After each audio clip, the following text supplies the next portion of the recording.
Mobile data अब सिर्फ मनोरंजन का जरिया नहीं रहा है, बल्कि हर इंसान की रोजमर्रा की जिंदगी का हिस्सा भी बन चुका है। बच्चों की पढ़ाई हो, नौकरी की तलाश हो या फिर छोटे दुकानदार का कारोबार हो, सब कुछ डेटा पर ही टिका हुआ है। लेकिन अब ये सुविधा आम आदमी की जेब पर और ज्यादा भारी पड़ने वाली है, क्योंकि टेलीकॉम कंपनियों ने सस्ते प्लान बंद कर दिए हैं। रिलायंस, जियो और एयरटेल ने अपने 239 वाले प्लान को हटा दिया है, जिसमें रोज 1 GB डेटा मिलता था। अब यही काम करने के लिए लोगों को 299 से 319 रुपए तक खर्च करना पड़ सकता है, यानी हर महीने करीब 70 रुपए तक का अतिरिक्त बोझ। शायद किसी अमीर आदमी के लिए ये रकम छोटी हो, लेकिन उन गरीब और मिडिल क्लास फैमिलीज के लिए ये बहुत बड़ा फर्क है, जिनका पूरा परिवार इस डेटा को यूज कर रहा था। उनके लिए ये 10 से 12 हजार कमाने वालों के लिए बहुत महंगा पड़ेगा। सोचिए, एक छात्र जो ऑनलाइन पढ़ाई करता है, उसे अब अपनी जेब से ज्यादा पैसे निकालने पड़ेंगे।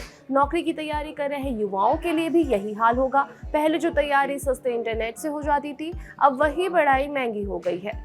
छोटे दुकानदार और मजदूर जिनका कारोबार UPI, WhatsApp और ऑनलाइन ऑर्डर पर चलता है, उन्हें भी अब हर महीने का डेटा महंगा पड़ने वाला है। यहाँ तक कि एक घर में अगर 3 से 4 लोग मोबाइल चलाते हैं, तो परिवार का जो मंथली खर्च है वो अचानक से सैकड़ों रुपए बढ़ जाएगा। ऐसे में सबसे पहले इंटरनेट का इस्तेमाल ही कम करना पड़ेगा। टेलीकॉम कंपनियों का तर्क है कि इस कदम से उनका एवरेज रेवेन्यू यानी ARPU बढ़ेगा। जियो का नया बेस प्लान अब 299 से शुरू होता है, एयरटेल का 319 है और माना जा रहा है कि वोडाफोन आइडिया भी जल्द ही ये रास्ता अपनाने वाला है। इंडस्ट्री एक्सपर्ट्स का मानना है कि इससे कंपनियों की कमाई में 5 से 7% तक का इजाफा हो सकता है। लेकिन सवाल ये है कि कंपनियों के मुनाफे के लिए क्या आम आदमी की जेब पर लगातार बोझ डालना सही है? मोबाइल डेटा को कभी सबके लिए सस्ता बताकर इंट्रोड्यूस किया गया था, लेकिन अब हालात ये हैं कि गरीब और मिडिल क्लास लोगों के लिए ये धीरे धीरे लग्जरी बनता जा रहा है। ऐसे में सबसे बड़ा सवाल यही है, क्या डिजिटल इंडिया का सपना महंगे इंटरनेट के दौर में